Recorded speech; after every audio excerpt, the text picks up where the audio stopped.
Hi, this is Gary with MACMOST.com. Let me show you how you can help a friend or family member with their Mac using screen sharing, but without having to set up anything special in advance.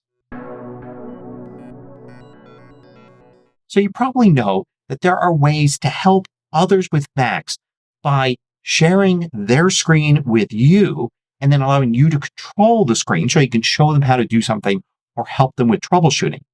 But you don't need any special software to do this, and you don't really need to set anything up in advance.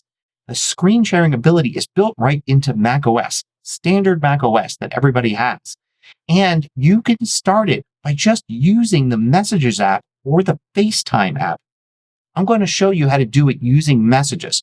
So if you're already messaging using the Messages app with somebody else with a Mac, you can start this as well. You don't have to set up anything else. There's nothing you need to turn on in system settings. So here I am in the Messages app. And let's say I'm just going to talk to that other person. I'm just chatting with them as I might be doing normally. And this is what they see on their end. And they can chat back with me. Now, let's say they've got a problem and they know that you know Macs better than they do. So then you can ask them to see their screen. All you need to do for that is go to the menu bar right here to Conversation, and you'll find an option there to ask to share. Or they could have done it from their end by going to Share My Screen. So you can do it from either end there. I use Ask to Share here, and look at what they get on their end. It's going to launch FaceTime for me, and on their end, it'll start a FaceTime call. And once they do, they get this little box here, Choose to Share. So they can click that. And then at the top, they then click Share Entire Screen. So now they're sharing their entire screen here. And this is what I see here on my end. I see their screen in a window. And this may be all you need. At this point, they might just demonstrate for you what the problem is. And then you can talk to them and give them advice and tell them things to try. If that's all you need, that's fine. But if you want to go to the next level and actually control their screen, you can do that as well. If you look at the top here, you've got this button, click that, and that requests control. And you can see what they see on their end. They get this little dialog here, and they allow control. Now that you're controlling their screen, you can actually move things around like that, and you can click on things. You can launch apps. You can type into apps. You're basically controlling their stuff remotely. So you can go in and troubleshoot things. You can go into system settings. You have complete control over their device. So obviously you should only be doing this between two people who trust each other. But of course, you still don't know their passwords for doing things on their Mac. So you're not going to be able to do things like install software and all of that unless you happen to know their password or they type, because they can type things as well. Because they can control their Mac still. They can still use their trackpad or mouse and keyboard to do things while you're controlling it. So you can go kind of back and forth, them showing you some things, you taking over control and all of that. At any time, you could stop control with the button up here.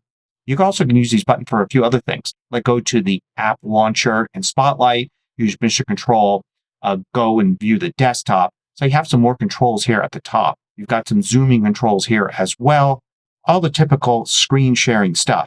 And on their end, they could always end the FaceTime call. So stop with the audio and it will stop screen sharing. But they could also go up here and they can end remote control. So that'll turn it back to fully their control and you're just watching. But they could also turn off screen sharing entirely, clicking here. Or if they end control, after doing that, they can stop sharing completely like that, and share is over. If you find these videos valuable, consider joining the more than 3,000 others that support MACMOST through Patreon. You get exclusive content, course discounts, and more. You can read about it at macmost.com/Patreon. Now, you can also just do this in FaceTime. So if you're already FaceTiming with the other person, you can do that. I'm going to start FaceTime here with that person there. And while in FaceTime, you can click the three dots button here, and you can see you can do screen sharing and have those two options here. Share my screen, or ask them to share with you. And if you choose Ask to Share, you'll see they get the same little dialogue up at the top right corner, and it's the same process after that. And note, they didn't have to have anything set up in advance for this. If you look in System Settings and you go to General, and then you go down here to Sharing, note that screen sharing is actually turned off. Turning that on would allow, say if you're using a second Mac, to be able to screen share to your first Mac.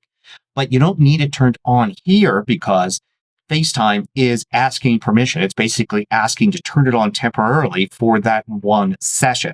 Now, it should be noted that this isn't perfect. Sometimes it doesn't work. Lots of security things will block this. It could be security on your home networking equipment or their home networking equipment. It could be something you've got installed on your Mac or their Mac that's kind of blocking this. Or it could just be a poor or inconsistent internet connection that's not allowing the screen sharing. So sometimes it doesn't work and it just can't seem to work between two people because of one situation or the other. Sometimes it'll work sometimes and not other times. So be aware that it's a great tool when it works, but it doesn't always work.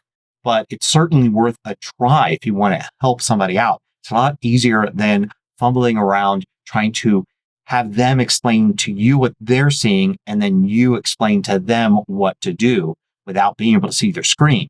This is the easy way to help somebody else on a Mac and get it done fast. And of course, you can go beyond simple troubleshooting with this. You can use this as a tool for teaching a friend or a family member how to do things on their Mac. So hope you found this useful. Thanks for watching. Want to know about every new MACMOST video each week? Sign up for the absolutely free MACMOST email newsletter at macmost.com/newsletter.